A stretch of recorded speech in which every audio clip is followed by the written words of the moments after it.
21-এর ভোটের তুলনায় 26-এ বাড়ল প্রার্থী। 26-এর ভোটে ভবানীপুর কেন্দ্রেই 17 জনের লড়াই। ভর কেন্দ্রে ভবানীপুরে 9 জন নির্দল প্রার্থী। আরো জানাবে সোমরাজ।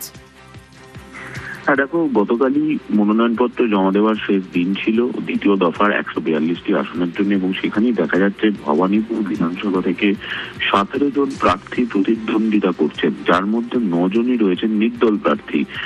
শুধু তাই নয়, 142টি আসনের জন্য দ্বিতীয় দফায় 1525 জন প্রার্থী প্রতিদ্বন্দ্বিতা করছেন, তেমনটা এখনো পর্যন্ত কমিশনের তরফে চূড়ান্ত হয়েছে পরিসংখ্যান। যদিও এরপরে উইথড্রল হবে, স্ক্রুটিনি হবে, তারপর উইথড্রল হবে।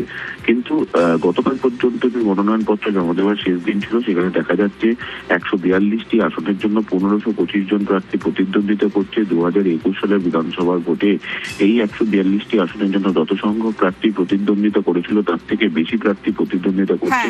আর এবারে দ্বিতীয় দফায় ভাঙড় বিধানসভা থেকেই সব থেকে বেশি প্রার্থী প্রতিদ্বন্দ্বিতা করছে। 20 জন প্রার্থী ভাঙড় বিধানসভা থেকে প্রতিদ্বন্দ্বিতা করছে বলে কমিশন সূত্রে খবর। বেশ।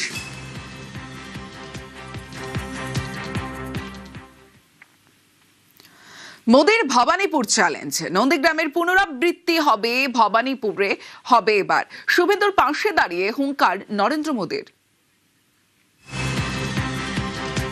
नंदीग्राम ने 5 साल पहले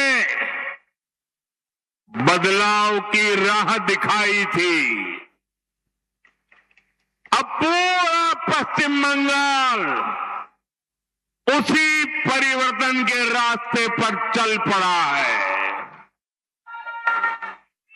जो कमाल 5 साल पहले नंदीग्राम ने किया था, इस बार वही हाल भवानीपुर में भी होने जा रहा है,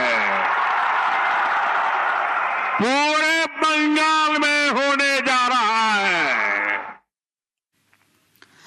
ভবানীপুরে নাম বাদে চড়া সুর মমতার। ভবানীপুরে 60,000 নাম বাদ বলে দাবি। নাম বাদের জবাব মানুষ দেবে বলে চ্যালেঞ্জ তৃণমূল নেত্রীর।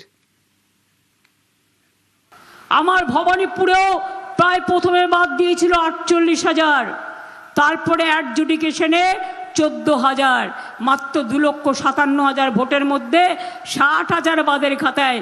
তাতে কি আছে? চুরি করে জিতেছিল আগের বার, বলছে ভবানীপুরেও জিতবো, বলে ঘেচু জিতবে। তোমাদের দেওয়ার জন্য মানুষ তৈরি আছে। এবার ট্রাইব্যুনালের লাইনে দাঁড়িয়ে অসুস্থ হয়ে মৃত্যু। চাঞ্চল্যকর অভিযোগ নদিয়া রানাঘাটে। ভোটার লিস্টে নাম তুলতে চুচুড়ায় লাইনে ভোটের অফিসার।